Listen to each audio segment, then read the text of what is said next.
Je viens au nom de Mme Maria Massar, ministre de la Formation professionnelle, de l'apprentissage et de l'insertion, présider la journée du ministère de la Formation professionnelle, de l'apprentissage et de l'insertion lors de cette 30e édition de la FIDAK. Cette journée m'a permis d'apprécier la qualité des expositions qui ont été faites au niveau du secteur.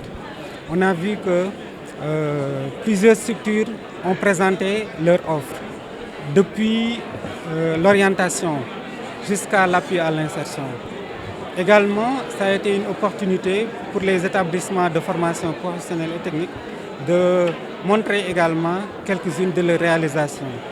Et d'ailleurs, certains d'entre eux ont été mis en compétition et les résultats du concours viennent d'être publiés comme ça, pour dire que ça a été une journée extrêmement importante pour le secteur de la formation professionnelle en termes de visibilité, puisque la formation professionnelle doit être un premier choix.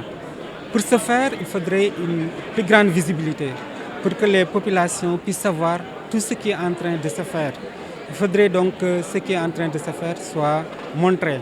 Et cette édition de la foire, cette journée dédiée au ministère a été aussi une tribune pour vraiment donner plus de visibilité à ce qui est en train de se faire dans le secteur. Par rapport aux préoccupations de formation déjà qui ont été soulevées, les structures en charge du financement de la formation professionnelle, comme le 3FPT, comme l'ONFP, ont eu à donner des bons, des cadeaux en tout cas aux lauréats. Sur les bons de formation aussi, on a vu que tous les lauréats ont reçu donc des bons de formation. Cela permet de les motiver, de les encourager.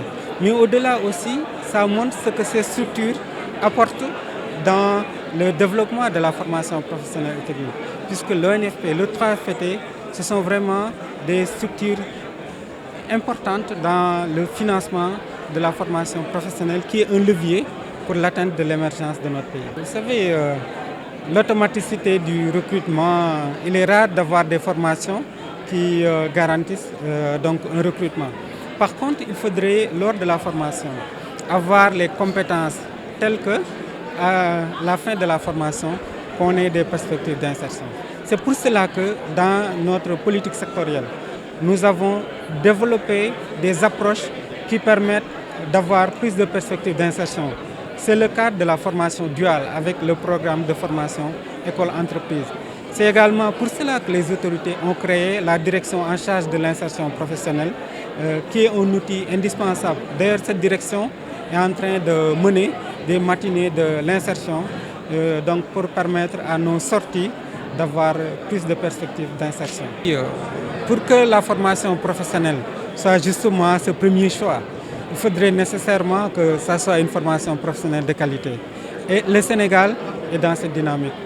Il me plaît de rappeler que nous sommes en train de développer un important projet de construction de 38 centres de formation professionnelle qui, avec les centres qui viennent d'être construits, vont assurer le maillage complet du territoire national en termes de centres de formation professionnelle. Et c'est des centres de formation de dernière génération, puisque les autorités nous ont engagés à une formation aux standards mondiaux.